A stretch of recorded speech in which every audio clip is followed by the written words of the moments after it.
പ്രിയമുള്ള ഏവർക്കും വിനീതമായ നമസ്കാരം. കഴിഞ്ഞ എപ്പിസോഡിൽ നാം രാവണനെ പറ്റി ചർച്ച ചെയ്തിരുന്നു.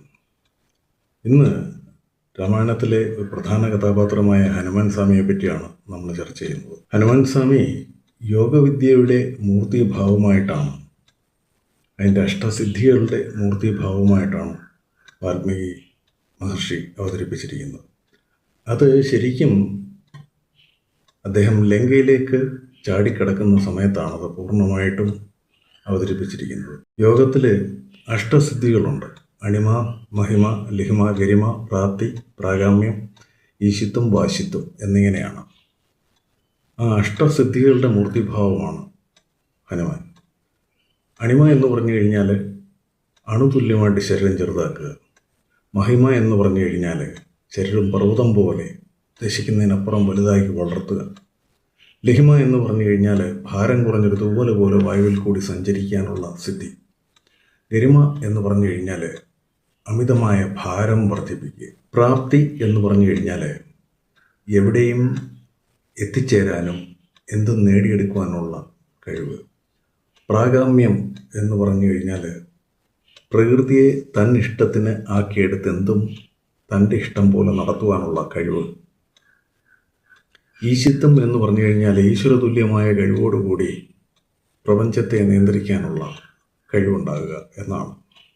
വാശിത്വം എന്ന് പറഞ്ഞു കഴിഞ്ഞാൽ മറ്റുള്ളവരെയും പ്രകൃതിയെയും നിയന്ത്രിക്കാനുള്ള കഴിവ് ഉണ്ടാകുക എന്നുള്ളതാണ്. ഹനുമാൻ ലങ്കയിലേക്ക് ചാടുമ്പോൾ പർവ്വത മുകളിൽ കയറി ശരീരം ഭീമാകാരമായി വളർത്തുകയും അവിടുന്ന് തൻ്റെ ഭാരം കുറച്ചുകൊണ്ടാണ് വായുവിൽ കൂടി ലങ്കയിലേക്ക് കുതിക്കുന്നത്. അപ്പോൾ അങ്ങനെ പോകുന്ന ഹനുമാനെ തടഞ്ഞൊന്ന് പരീക്ഷിക്കാൻ വേണ്ടിയിട്ട് ദേവന്മാരുടെ നിർദ്ദേശപ്രകാരം സുരസ എന്ന നാഗമാതാവ്, നാഗങ്ങളുടെ മാതാവ് സുരസയാണെന്നാണ് പറയുന്നത്, ഒരു വഴിയിൽ വന്ന് തടഞ്ഞിട്ട് പറഞ്ഞു, ഈ വഴിയിൽ പോകുന്നവരൊക്കെ എനിക്ക് ഭക്ഷണമാകണം, എനിക്ക് അസഹ്യമായ വിശപ്പാണ്, പിന്നെ എനിക്ക് ഭക്ഷിക്കണം. അപ്പോൾ ഹനുമാൻ സ്വാമി പറഞ്ഞു, ഞാൻ രാമദൂതനാണ്, ഞാൻ രാമകാര്യ സിദ്ധാർത്ഥം, ഞാൻ ലങ്കയിലേക്ക് പോവുകയാണ്. ഇതിനിടയ്ക്ക് എനിക്ക് ഒരു നിവൃത്തിയില്ല അങ്ങയുടെ ഭക്ഷണമായി തീരാൻ, സമ്മതിക്കത്തില്ല, ഞാൻ നിന്നെ ഭക്ഷിക്കും.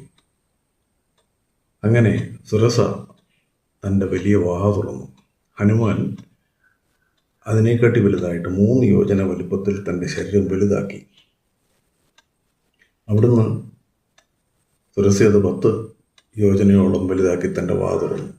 അങ്ങനെ ഇവർ തമ്മിൽ മത്സരിച്ച് ഒരു പർവ്വതത്തിനെക്കാട്ടി വലിയ ഉയരത്തിൽ ഹനുമാനാവുകയും അതിൻ്റെ 3 ഇരട്ടി 4 ഇരട്ടി അല്ലെങ്കിൽ 10 ഇരട്ടി വലുതായിട്ട് വാ തുറക്കുകയും ചെയ്ത സുരസയുടെ വായിലേക്ക് സ്വന്തം ശരീരം അണുതുല്യമാക്കി ചെറുതാക്കി മിന്നൽ വേഗത്തിൽ വായിൽ കൂടി കടന്ന് വെളിയിൽ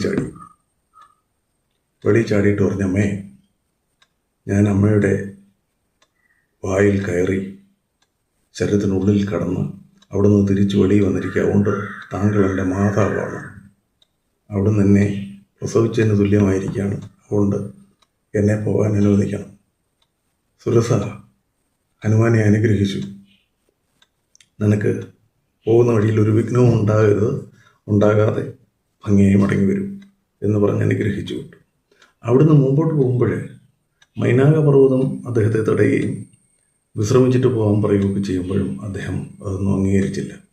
ലങ്കയിൽ എത്തിക്കഴിഞ്ഞ് ലങ്കയിൽ ആരും കാണാത്ത വിധത്തിൽ ചെറിയ രൂപത്തിലേക്ക് മാറി അവിടുന്ന് ലങ്കാദ്വാരം കടക്കുവാൻ ശ്രമിച്ചപ്പോൾ ലങ്കാലക്ഷ്മി അദ്ദേഹത്തിനെ തടഞ്ഞ് യാതൊരു കാരണവശാലും എത്തുവാൻ സമ്മതിക്കുന്നില്ല എന്ന് പറയുന്ന ലങ്കാലക്ഷ്മിയെ ഇടത്തെ കൈയുടെ മുഷ്ടി കൊണ്ട് ഒറ്റയടി അങ്ങോട്ട് കൊടുത്തു കഴിഞ്ഞപ്പോൾ അവർ ചോര ഛർദ്ദിച്ച് നാശമായി എഴുന്നേറ്റിട്ട് പറഞ്ഞു, നിന്റെ കൈ കൊണ്ട് എനിക്ക് മോക്ഷം പ്രാപിക്കുമെന്ന് വരം ലഭിച്ചിട്ടുള്ളതാണ്, നിനക്കകത്തേക്ക് പോകാം, എനിക്ക് മോക്ഷപ്രാപ്തിയും ആയി എന്ന് പറഞ്ഞ് അകത്ത് കിടന്ന് ഹനുമാൻ സ്വാമി അവിടെയുള്ള സർവ വസ്തുക്കളെയും സ്വാധീനിച്ചുകൊണ്ട് വളരെ ഗോപ്യമായിട്ട് അവിടെയെല്ലാം സഞ്ചരിച്ച് അവിടുത്തെ കാര്യങ്ങളെല്ലാം മനസ്സിലാക്കി. അവിടുന്ന് വന്നിട്ട് പിന്നെ അദ്ദേഹം സീതയുടെ മുമ്പിൽ ചെല്ലുമ്പോൾ വളരെ ചെറിയ രൂപം ധരിച്ച് അവിടെ ചെന്ന് സീതയ്ക്ക് യാതൊരു ബുദ്ധിമുട്ടും ഉണ്ടാകാതെ നിന്ന് സംസാരിക്കുകയൊക്കെ ചെയ്യുന്നു. അതിനുശേഷം രാവണൻ്റെ ആൾക്കാരുമായിട്ട് യുദ്ധം ചെയ്യുകയും അവരദ്ദേഹത്തെ പിടിച്ചു കെട്ടി കൊണ്ടുവന്ന് രാവണ സഭയിലെത്തിക്കുകയും ചെയ്തപ്പോൾ അവിടെ സ്വന്തം വാല് വലുതാക്കി അതിൻ്റെ മണ്ടയ്ക്ക് കയറി രാവണൻ ഇരിക്കുന്നതിനേക്കാട്ടിൽ ഉയരത്തിലിരിക്കുകയും അദ്ദേഹത്തിൻ്റെ പ്രഭാവം അവിടെ പ്രകടിപ്പിക്കുകയും ചെയ്തു. അവസാനം അദ്ദേഹത്തിൻ്റെ വാലിൽ അവർ തീ കൊളുത്തി കഴിഞ്ഞപ്പോഴേ തൻ്റെ യഥാർത്ഥ സ്വരൂപം വ്യക്തമാക്കിക്കൊണ്ട് അദ്ദേഹം ലങ്കാനഗരം ചുട്ടു നശിപ്പിച്ചിട്ട് അതുപോലെ തിരിച്ച് ഭാരതത്തിലേക്ക് മടങ്ങി.